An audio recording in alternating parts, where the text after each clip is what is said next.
Hello. Let's start CAT 2025, target 99 percentile.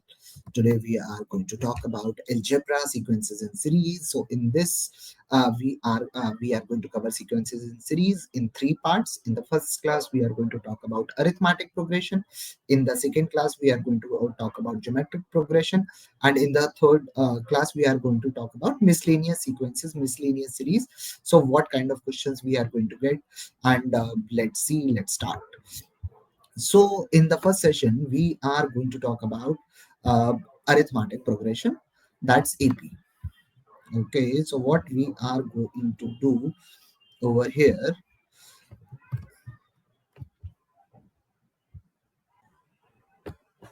so what is arithmetic progression? So we are going to talk about arithmetic progression or AP.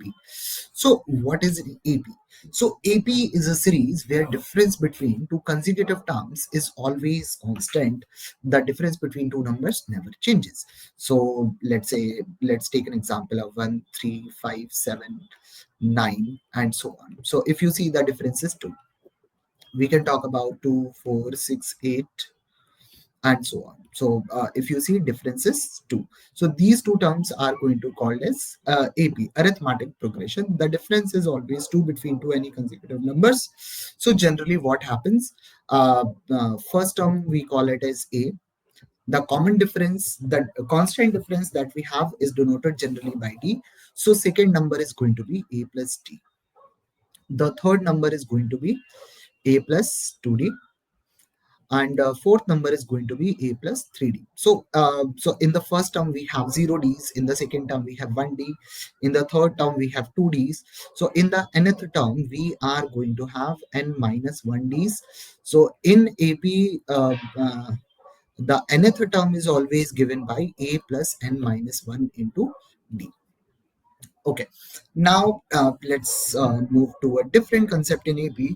So, for example, let's talk about a random series. For example, I'm going to talk about 1, 2, 3, 4, 5, 6. That is in arithmetic progression, right? So, arithmetic progression. So, what is the sum of the first and last term? So, 1 and 6, 7. What is the sum of second and second last term? That is 2 plus 5, that is 7. What is the sum of third and third last term? That is going to be 7. So in AP, if rank from the start and rank from the back is same, summation will always be constant. So I am going to say in AP, if rank from start and back is same and back is same, sum will always be constant. Sum will be constant. Sum will never change. Sum will be constant. So that's how AP works. Okay, so that's what we know. Now what is going to happen? So if I'm going to talk about the average of this series, so what is the average? That is first term plus last term. That is going to be 7 divided by 2. So average of an AP is always defined as first term plus last term divided by 2. Okay, so how average is defined? So actual definition of average is defined as summation divided by number of terms. In AP, first term is given by A, last term is given by A plus n minus 1 into D. So this is my average of AP. So from here, I can say that sum is equal to n by 2 into 2A plus n minus 1 into D. So if I'm talking about any AP, doesn't make a difference what is the first term, what doesn't make a difference what is the last term, doesn't make a difference what is the common difference. The average will always be given as first term plus last term divided by 2. So some people also say that summation of an AP is defined as n by 2 into first term plus last term. That is also defined. So basically both things are fine. So whenever we are going to talk about AP, so this works as well as this works. Both formula are right. If you know the first term, if you know the last term, if you know the common difference, go with this.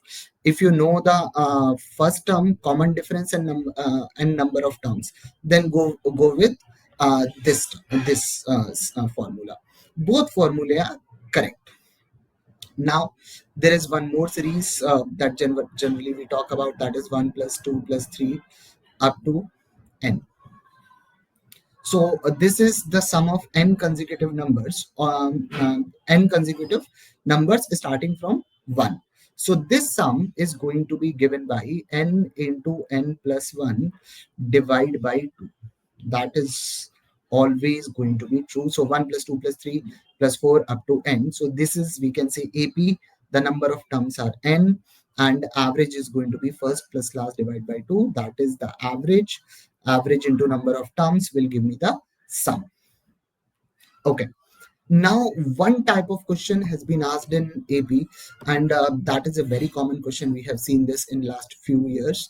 I think it has appeared at least 4 to 5 times in last 6, 7 years. So be very comfortable with this question. We will take the example of that question.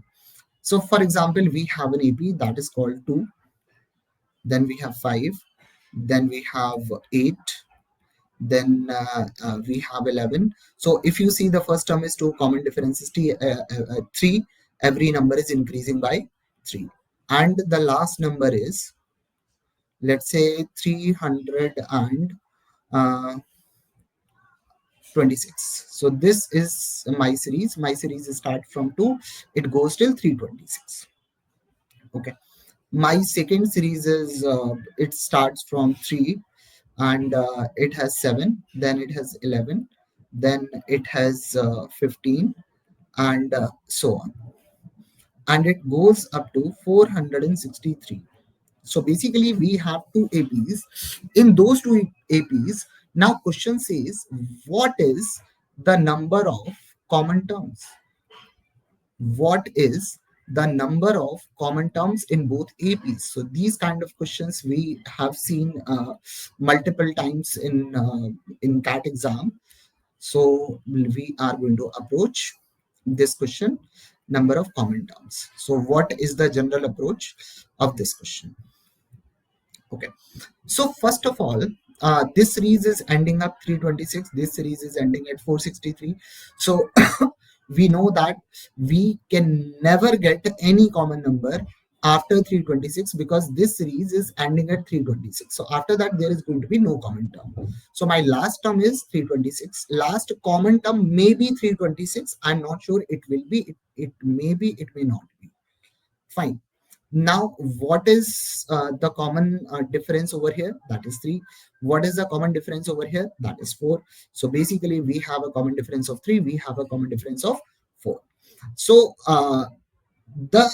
so common terms, always remember that common terms also follow an AP. So what is our job? Our job is to figure out the common number. So my first term of that AP is going to be 11. So I can directly say that common number is 11. If you can't see it directly, just write 2, 3 more terms of this series. You are going to see a common term. So figure out what is the first common term of both the series. Okay. Now, the common difference of the first series is 3. Common difference of the second series is 4.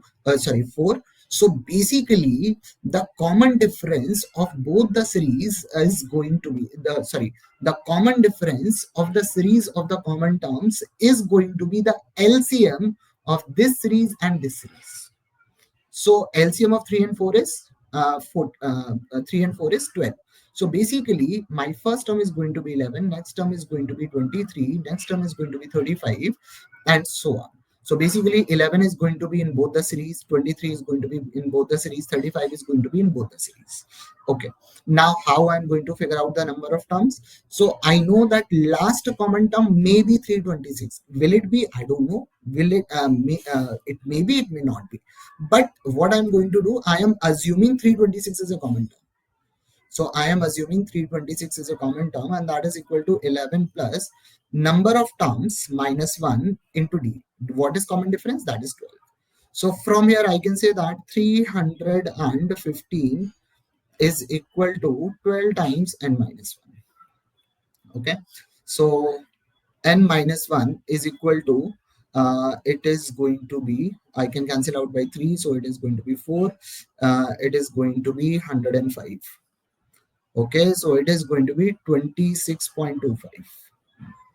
Okay, so n comes out to be 27.25. Okay, but can number of terms be in decimal? No, they can't be. We assumed that 326 is a common number. If I am getting value in decimal, it means in reality it wasn't, but that was our assumption. So what I'm going to do, I am going to remove the decimal part from there. So number of common terms are going to be 27. Remember, we are not going to take the round of value. We are going to take the integral value. Even if it is 27.99, I'm still going to take it as 27. I'm not going to take 28 in that case. So I'm just going to remove the decimal part and I'm just going to get the integral value. So if even if I assume this is the last term, and if it isn't, I will get the value in decimal. That won't hurt my answer. I'm going to remove it. If it is actually the part of the common series, then I'm going to get the integral value. So don't worry much about it. Now let's move on to the question, what kind of questions that has been asked in CAT, and solve. Okay, so what does this question say is that if the square of the seventh term of AP with a positive common difference, okay, it means common difference cannot be zero, a common difference cannot be negative, it can't be -1, -2, -3, and it is equal to the product of third term and 17th term. And question is talking about what is the ratio of uh, first term to the common difference. So I am assuming that first term is A, common difference is D, and question is talking about what is the value of a is to d, and let's solve it. Okay, so if the square of seventh term is a7, I can say it is a plus n minus 1, and that is 7 minus 1 d. So a7 is equal to this. What is the value of third term? I can say it is a plus 2d. What is the value of seventh term? I can say it is equal to what? Now it is equal to a plus 16d.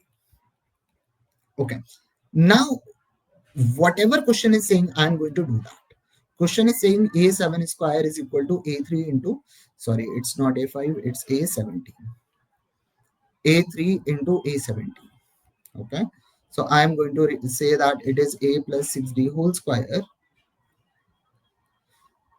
and that is equal to what? A3 is a plus 2d into a plus 16d. So it is going to be a square plus 12ad plus 36d square. Okay, that is, I'm going to multiply these two values. So I'm going to get a square plus 18ad plus 32d square. Okay, so a square is common, cancel out. So what I'm going to get, I'm going to get 4d square is equal to 6ad. Now d can't be 0, so I am cancelling it out. So I can say that 6a is equal to 4d. So I can say a upon d is equal to 2 upon 3. And that's what question is talking about. So my answer of this question is going to be 2 is to 3. So in this question of AP, what we did is whatever question was saying, I have just made it in an equation. I put the values, I got the answer. Don't think too much, just plug in the values, write the formula. You are going to get the answer of these kind of questions. Now, let's move on to the next question. What does it say? It says that A1, A2, A3 up to A3N is an AP, arithmetic progression. Okay, fair enough. So basically in this series, if you see, there are going to be not n terms, there are 3 n terms. It goes up to 3n, right? It says that my first term is 3, second term is 7, so it means common difference should be 4. Okay, and it is talking about the sum of 3n terms, okay.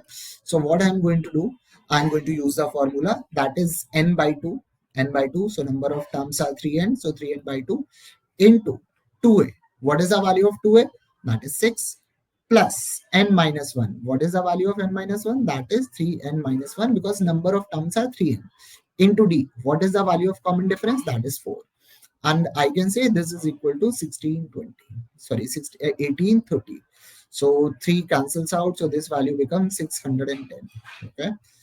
Now I can cancel it by 2, so it is going to be 3, it is going to be 2. So 3 plus 6n minus 2 times n, and that is equal to 610. Okay, so it is going to be n into 6n plus 1, and that is equal to 610. Now it becomes a tricky scenario whether I need to open the bracket and get what factorize the equation or something like this, but I don't think that would be a good idea, because I can directly factorize this into 10 into 61, and it looks very clearly to me that if n is 10, 6n will be 60, so 60 plus 1 will be 61. So this gives me a right value, right? So instead of making a quadratic equation, solving that accordingly, instead of that, I can directly go with hidden trial. Directly 610 can be factorized into 10 into 61. I can get the answer easily, right? So from here, I am going to get the value of n is equal to 10. Okay. Now m into this should be greater than 1830. Okay, and what is this? It is the sum of 10 terms, because I got the value of n is equal to 10, so it is equal to sum of 10 terms. What is the sum of 10 terms? So n by 2 means 10 by 2 into 2a. What is the value of 2a? 2a is 6 plus n minus 1. So what is n minus 1? N minus 1 is going to be 10 minus 1, that is 9, into d, common difference. What is the value of common difference? That is equal to 4, and this is equal to m. So basically this value should be equal to 1630, sorry, 1830. Okay, so this comes out to be 5. So basically m, and that is equal to 5 into, this is going to be 36 plus 6 is going to be 42, and that should be greater than this.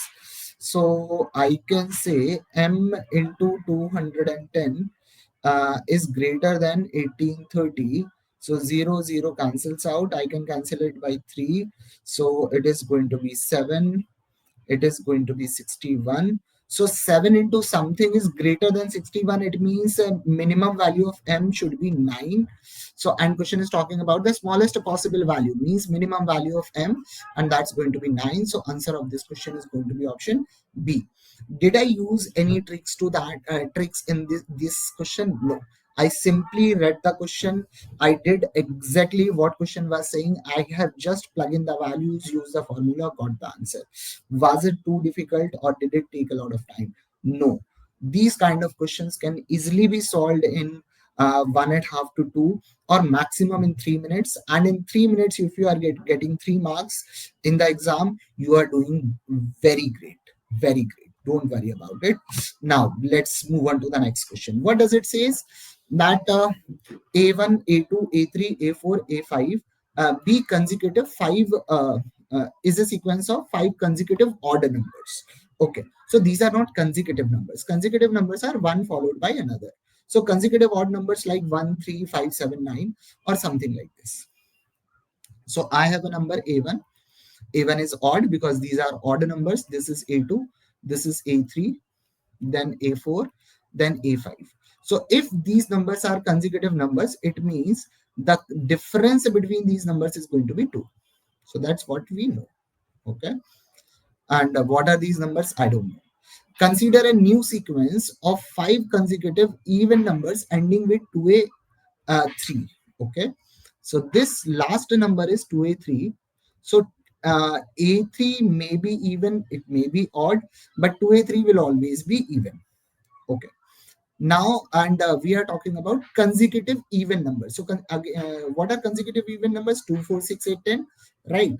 So basically this number is even, so just before it, and it is not the first term, this is the last term, sequence of 5 consecutive even numbers ending with this. So it means this is the fifth term. So if this is the fifth term, which is going to be the fourth term? That is going to be 2a3 minus 2, which is going to be the third term, that is going to be 2a3 minus 4, which is going to be second term, that is going to be 2a3 minus 6, and which is going to be the first term, that is going to be 2a3 minus 8.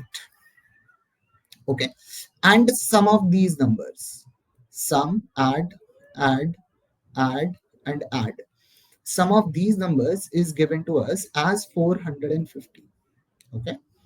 So 2a3, 2a3, 2a3, 2a3, 2a3, 5 times. So 5 times is 10a3 minus 8 plus 6, 14, 14 plus 4, uh, 18, 18 to 20. So 10a3 minus 20 is equal to 450. So from here I can say that 10a3 is equal to 470. So basically A3 comes out to be 47, and that's what we know. Now question is saying what is the value of A5. So this is 47, this is going to be 49, this is going to be 51. So A5 comes out to be 51, and that's going to be the answer of this question. Did we find it difficult? No, we have done exactly what question was saying. We solved it accordingly. Okay, now let's move on to the next question. What does it says? It says that if A1, A2, A3, and up to AN are in AP, and what is the value of this? Okay, so what is the approach we are going to take for this question, right? So A1, A2, A3 are in AP. Okay, so and series goes like root of A1 plus root of A2. Okay, plus root of A2 plus root of A3, and so on. It goes up to root of AN plus root of an plus 1. Okay. So what I'm going to do, so this is the sum. So what is the sum? If I put n equal to 1, I am going to get only the first term in the series, right? If I'm going to put n equal to 1. So if I'm going to put n equal to 1, what I'm getting? I'm getting 0. So this can't be my answer. If I put n equal to 1, what I'm going to get? I'm going to get 0. If I'm going to put n equal to 1, what I'm going to get? 1 upon root a1 plus root a2. Is it my first term? Yes. If I put n equal to 1, this is going to be 1 upon root a1 minus root a2. Is it my first term? No. So basically option D is also rejected. My answer of this question is going to be option C. So if you want to solve these kind of questions, just plug in the value, you will get the answer. So if it goes till n, so if you put n equal to 1, you are going to get the first term. If you put n equal to 2, you are going to get the sum of two terms. If you put n equal to 3, you are going to get the sum of first three terms. So what did I do? I just plugged in, I got the value. If I put n equal to 1, I must get the first term only, and I'm getting that only in option C. So I got the answer. I'm not going to proceed it any further. Now let's move on to the next one, fifth one. What does it say? Now this is a question of common difference, common terms. Okay, so we have a series of common terms. The first term is 15, then we have 19, then 23, then 27, it goes up to 415. Okay, second series ends at 464. Means I cannot have a common term after 415 because this series ends at 415. Okay, I can see 19 is the first common term of the series. So my first common term is 19. Okay, what is the common difference? 4. What is the common difference? 5. So what is the common difference of the common series? That's going to be LCM of this and this. So that is going to be 20. Okay, so I am assuming 415 is the last number. 19 plus n minus 1, that's what we need to find out, into 20. So from here I can say n minus 1 into 20, and that's equal to what? 396. Okay, so n minus 1, if I divide, this value comes out to be 19 point something, right? So n comes out to be 20 point something. Now, why we are not calculating the value of something? Because it's not needed anyhow. We are going to reject it. So why to calculate the value in decimal when it is not even needed? So I'm going to reject it. So what is the number of common terms we are going to get? That's going to be 20, and that's my option B. And that's how we are going to approach these kind of questions. These questions have been appearing a lot frequently lately. So be very comfortable with these kind of questions. Now let's move on to the next term. What does it say? So it says that 2n plus 1, 2n plus 3, 2n plus 5. So basically, this is a series of order numbers, right? Okay.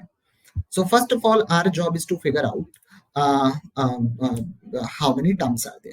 So if I'm going from 1 to 48, I am taking the next number of 47. So if I'm going till 48, so out of 48, I am going to have 24 even numbers and 24 odd numbers. So from 1 to 47, I am going to get 24 terms, right?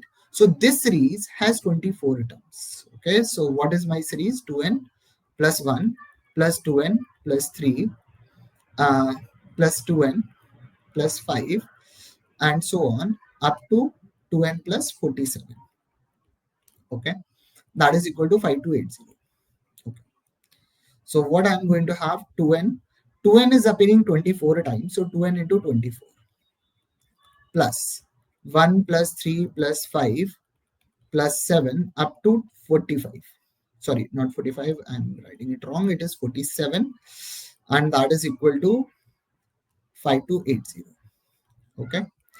Now what is it? It is in AP. What is the average of the AP? So I have 48 into n plus what is the average of AP? That is first term plus last term by 2. That is going to be 48 divided by 2. Into number of terms, what is the number of terms? That is 24 and that is equal to 5280. Okay, this comes out to be 12. 48, I can cancel out by 48. So 48 ones are 48 and 4 8, so 1 then 0.